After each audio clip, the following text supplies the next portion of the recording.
So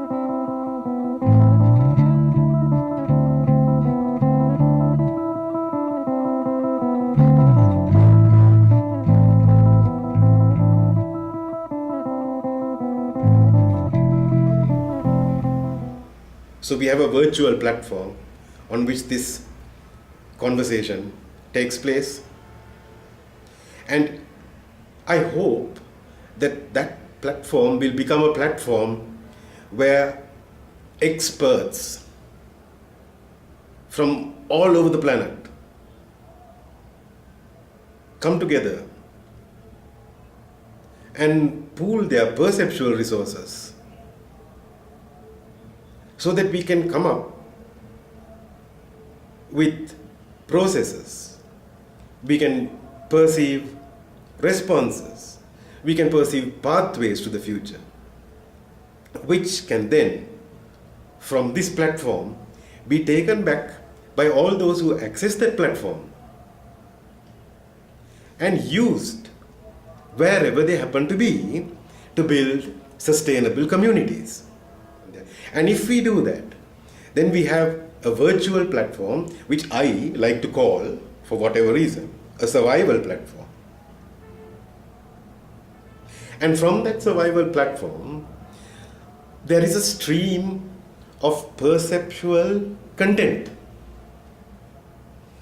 Maybe technological expertise as well, but most technologies can very easily access these days.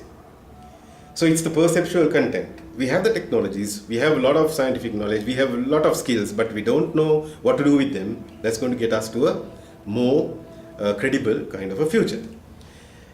So this flow of perceptual content will then be taken into various communities all over the world, wherever there is somebody who is in touch with this virtual platform, and there may be many of us.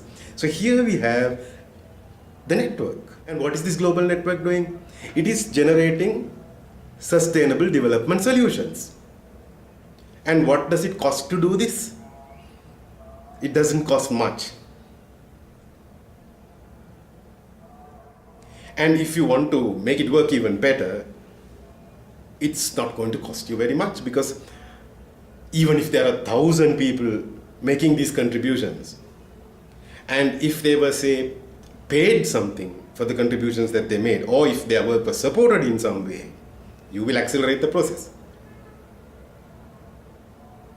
But I know very well that that is not likely to happen, because those who control development aid today are committed very firmly to the current global civilization.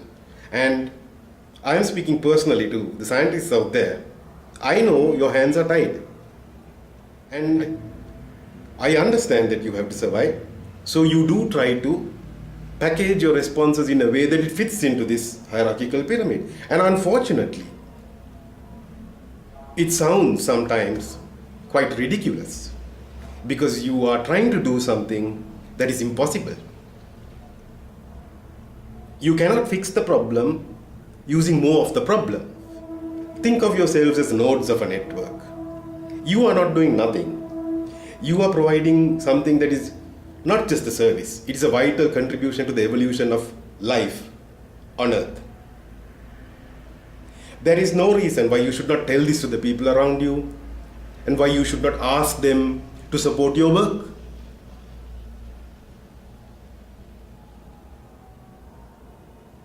And there is absolutely no reason why you should not take on the kind of lifestyle that is necessary to give you the independence to speak what you really perceive, instead of having to couch your words in euphemisms and the language of this civilization, which has no answers to the problems that it has created. To you, I say specifically, get your act together.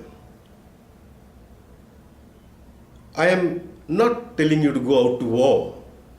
So it is just a little bit of courage that you need. Constructing this virtual survival platform is not going to take a lot of money, and is not going to take a lot of time. And those virtual survival platforms will begin to duplicate themselves in a material sense in various parts of the planet. And I would not be surprised if these platforms really turn out to be the survival platforms on which the last surviving members of the human species are able to hold out. And if we are lucky, they may be able to hold out for long enough to build a future. After all, we are told that in the past, the human species has been reduced to something like 1,000 breeding pairs, and it has still regenerated itself. So there's every chance that we may be able to do it again.